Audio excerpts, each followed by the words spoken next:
The history of Chinese migration to Johannesburg is embedded in the two Chinatowns, one in Fortsburg and the other in the east in Cyrildene. Well, the early Chinese immigrants all came from a particular area of Guangdong province, and all in a radius of about 20 kilometers from what is now Guangzhou, the capital of the province, and in those days it was called Canton. They spoke the same language and they all came from neighboring villages.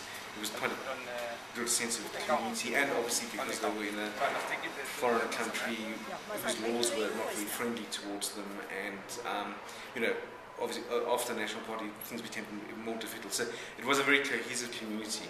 I think what happens after 1994 mainly, it's now possible to travel from the People's Republic of China to South Africa very easily, and more people come, and with the handover of Hong Kong from Britain to China, the return of Hong Kong, then you get a certain number of Chinese just from Hong Kong coming, and you have a completely different community, because the community that is in the other Chinatown in Cyrildene is Mandarin speaking, not Cantonese speaking.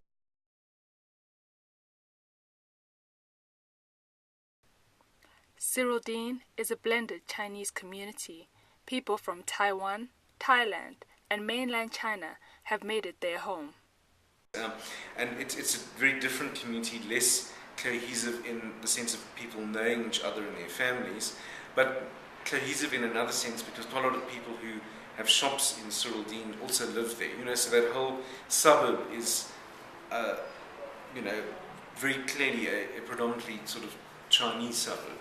So it's different because, nowadays in First Chinatown in Commission Street, people have their businesses there, but they don't necessarily live there. People, meet there as a community, but they will all come in from different parts of Joburg, and they don't all live in the same part of Joburg. So I think there's surface differences. Recently, the First Chinatown has had a mini facelift.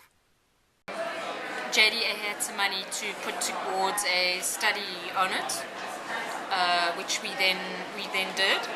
And then last year they actually had some budget towards putting a physical project together, a very small budget, which has resulted in the project that there's now, which is quite a small, essentially just a tidying up, repaving issue, and is going to be a gateway, which is coming in quite soon.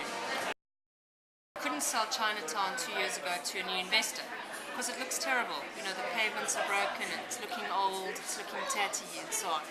So part of it is to kind of give it a bit of a new life, and then I think you can go forward from there and say, hey, there's something new here, the city's put in investment. Now, can we actually get new businesses into the area? Can we get new restaurants? Can we get new shops and so on into the area?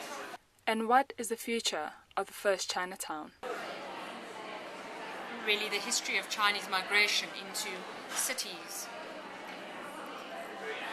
in the last 100 years, really always meant that there was kind of an enclave of Chinese people in a city, and there was always and a gateway is kind of a symbolic entrance into that area. So it's kind of important to demarcate that sort of nature of place, that this is Chinatown. So interestingly enough, Cyrildene, on the other side of Chinatown, is also embarking on a similar exercise. So Johannesburg has kind of two Chinatowns, which is also in itself not a unusual thing. There are other cities in the world that have two Chinatowns, and it's very much a function of different migrations at different times.